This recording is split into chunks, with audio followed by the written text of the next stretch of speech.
আসসালামু আলাইকুম রহমতুল্লাহি ওবরাকাত। ইন্নাল হামদালিল্লাহ হামদান কাসিরান তৈয়িবান মুবারাকান ফিহ ইয়া রব্বি লাকাল হামদু ওয়া লাকাশ শুকরু মা ইয়ানবাগি লিল জালালি ওয়াজহিকা ওয়া আযিমি সুলতানিক ওয়া সাল্লাল্লাহু আলাইহি ওয়াসাল্লাম।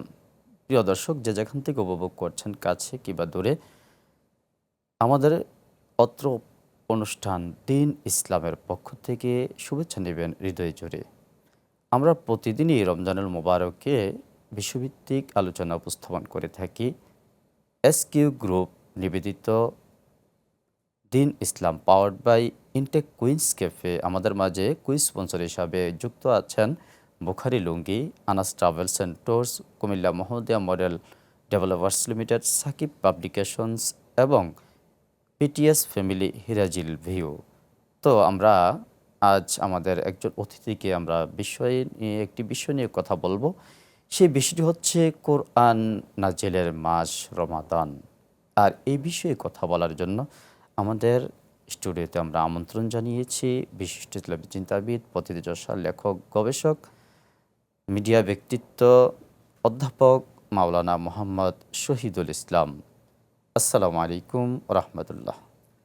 ওয়ালাইকুম আসসালাম রহমতুল্লাহি ওয়া বারাকাতুহু। মোহতারাম, আপনি কেমন আছেন? আলহামদুলিল্লাহ বিখাইর। আপনারা কেমন আছেন? জি আলহামদুলিল্লাহ। আমাদের অনুষ্ঠানে আপনাকে অনেক অনেক মোবারকবাদ জানাচ্ছি, স্বাগতম জানাচ্ছি আমাদেরকে সময় দেওয়ার জন্য।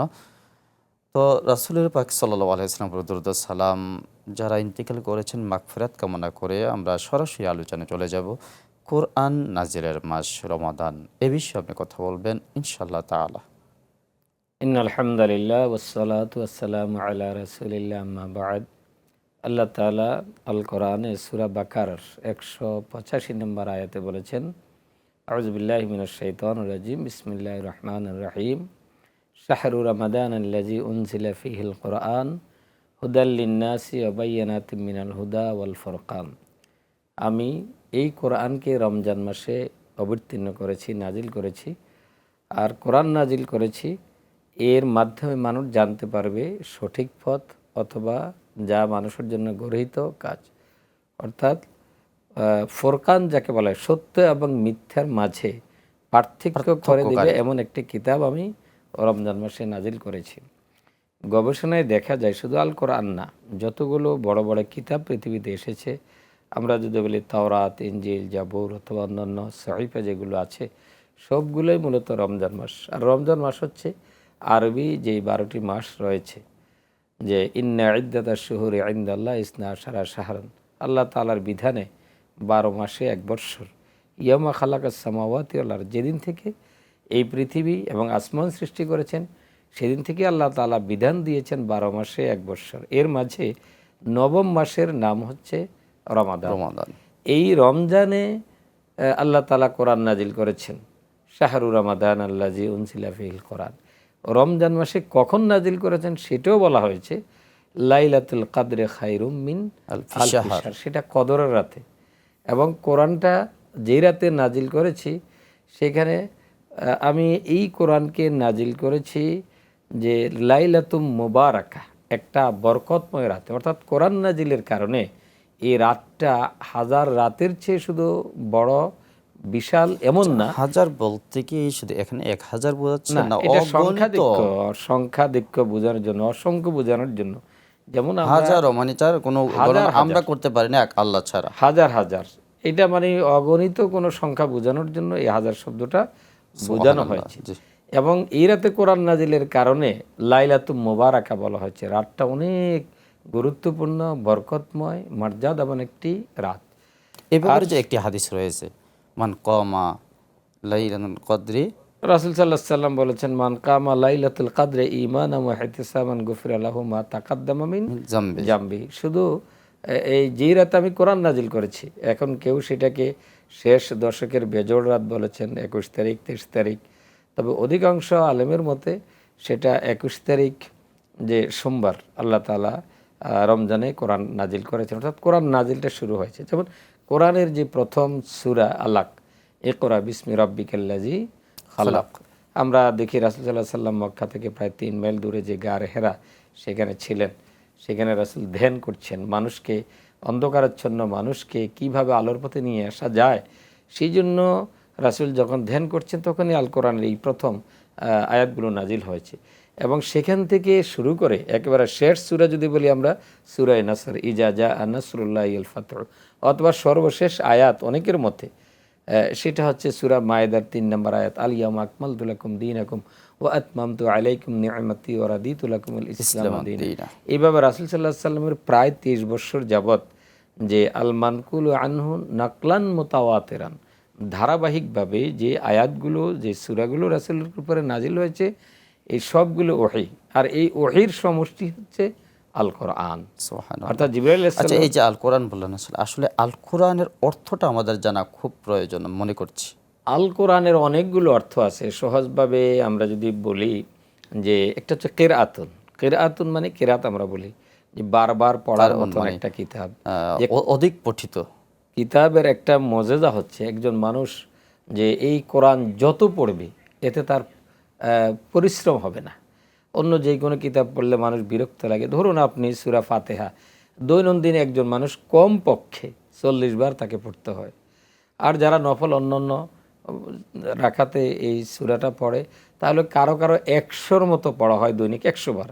তাহলে কখনো তো যে এই সূরাটার ভালো লাগে না। এমন পৃথিবীর এমন কোনো গান, এমন কোনো কবিতা, এমন কোনো নাটক উপন্যাস নাই যেটা কয়েকবার পড়লে আর বিরক্ত লাগে না। কিন্তু কোরআন পড়ে মানুষ টায়ার্ড হয় না, বিরক্ত হয় না। এবং এই বর্তমানে পৃথিবীতে প্রায় 3 কোটির উপরে আছে হাফেজ। আমাদের বাংলাদেশে প্রায় 35 লক্ষ হাফেজ আছে এবং যারা রেজিস্টার্ড। এবং পৃথিবীতে অন্য কোনো ধর্মের কিতাব অথবা অন্য কোনো বই, কবিতার বই এত সংরক্ষিত নেই এবং এত মানুষ সেটা মুখস্থ করেছে এমন কোনো ইতিহাস নেই, একমাত্র কোরআন ছাড়া। একদম। কোরআনের আরেকটি অর্থ হচ্ছে কারনুন, এর অর্থ হচ্ছে রচনা শৈলী।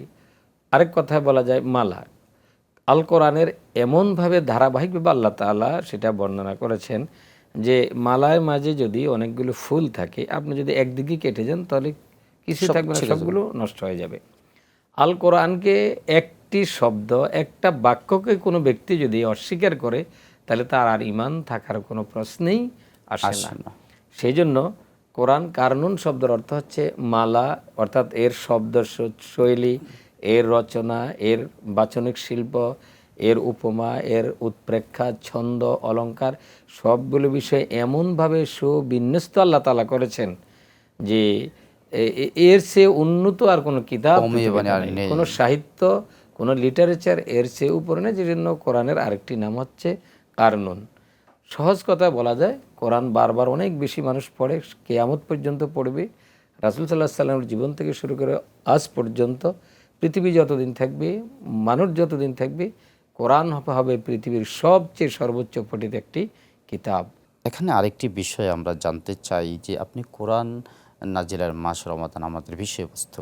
আচ্ছা, কোরআনটা আমাদের এটার মূল উদ্দেশ্যটা কি? যে কোরআনের আলোচ্য বিষয় একটা আছে, যেমন আমাদের যেমন আজকের আলোচ্য বিষয় হচ্ছে দ্বীন ইসলামের মানে যে এসকিউ গ্রুপ আমাদেরকে স্পন্সর করেছেন, ইনটেক কুইন্সকেপে করেছেন, বুখারি লুঙ্গি, আনাস ট্রাভেল স্টোর্স, তারপরে BTS family, Mohammadia model developers limited, Sakib publications, এই যে তারাও আমাদের সাথে আছেন, এই যে তারা আছেন, তারা কি সওয়াবটা পাবেন? জি, আলহামদুলিল্লাহ, এটা একটা সদকায়ে জারিয়া। রাসূল সাল্লাল্লাহু আলাইহি সাল্লাম বলেছেন, মানুষ যখন মারা যায় সব আমল বন্ধ হয়ে যায়। ইনকাতা আনু আমালহু ইল্লা মিন সালাসিন, 3টা থাকে তার কবরে যেতে থাকে। এর মাঝে সদকাতিন জারিয়াতিন, এটা হচ্ছে যেই দানটা প্রবাহ থাকবে তার কাছে যাবে, সে দিন প্রচার, এলেম প্রচার, এটা তো সবচেয়ে উত্তম আমল। যারা আজকে এই সমাজে দিন প্রচারের জন্য যারা অর্থ ব্যয় করছেন, যারা সুযোগ দিচ্ছেন, অবশ্যই তাদের পরিবার, তারা যে উদ্দেশ্যে অর্থ ব্যয় করছেন, তার মা বাবা, পরিবার পরিজন অবশ্যই তাদের কবরে যাবে। এটা তো রাসূল সাল্লাল্লাহু আলাইহি সাল্লাম স্বীকৃতি দিয়েছেন। যেটা জানতে চেয়েছিলাম যে কোরআনের আলোচ্য বিষয়। জি, সূরা বাকারার প্রথমে বলা হয়েছে বিসমিল্লাহির রহমানির রহিম, আলিফ লাম মিম যালিকাল কিতাবু লা রাইবা ফিহি হুদাল লিল মুত্তাকিন। এখানে বলা হয়েছে এমন একটি কিতাব, এতে কোনো সন্দেহ সংশয় নেই, একবারে নিঃসন্দেহে হুদাল লিল মুত্তাকিন, যারা তাকওয়াবান হবে তাদেরকে এই কোরআন একেবারেই সঠিক পথ দেখাবে। এবং এখানে মুত্তাকিন শব্দের অর্থ, হুদা শব্দের অর্থ, এসেছে যে কোরআন একজন মানুষকে দুনিয়ায় যেমনইভাবে সঠিক পথ দেখাবে এবং এই ব্যক্তিকে জান্নাত পর্যন্ত নিয়ে দেওয়ার দায়িত্ব হচ্ছে কোরআনের। আবার আমরা যদি সূরা বাকারার 185 নম্বর আয়াতে দেখি, সেখানে বলা হয়েছে উনজিলা ফিহিল কোরআন, এই মাসেই কোরআন নাজিল করেছে হুদাল্লিন নাস, এখানে সকল মানুষের জন্য, ফর অল। আপনি হিন্দু, বৌদ্ধ, খ্রিস্টান, যে যারাই কোরআন মানবে, কোরআনের বিধান মানবে, কোরআনের আইন মানবে, সে মুসলমান নিতে হবে না, কিন্তু কোরআনের যে ইনসাফ, কোরআনের যে একটা উত্তম সমাজ, কোরআনের যে রাষ্ট্র, এই রাষ্ট্রের যে উপকারিতা সে সকলে পাবে। যেমন এই না, আমরা এমনটাও মনে করি যে কোরআন মনে হয় শুধু ইসলাম ধর্ম যারা আছে তাদের জন্য, কিন্তু না, আল্লাহ তো বলছেন যে নাসের কথা বলছেন। এখানে নাস বলতে তো শুধু মুসলমান বলা হয় না, লিল মুসলিমিন বলা হয় নাই, লিন নাস বলা হয়েছে। যত মানুষ, আল্লাহ তাআলা এই পৃথিবীতে যত মানুষ সৃষ্টি করেছেন সুবহানাল্লাহ। সকল মানুষের জন্য, যেমনইভাবে আল্লাহ তাআলা বলেছেন ফা ইম্মা ইয়াতিয়ান্নাকুম মিন্নি হুদান ফামান তাবিআ হুদায়া ফালা খাউফুন আলাইহিম ওয়ালা হুম ইয়াহজানুন। ঠিক এই জায়গা থেকে ইনশাআল্লাহ আবার আমরা শুরু করব।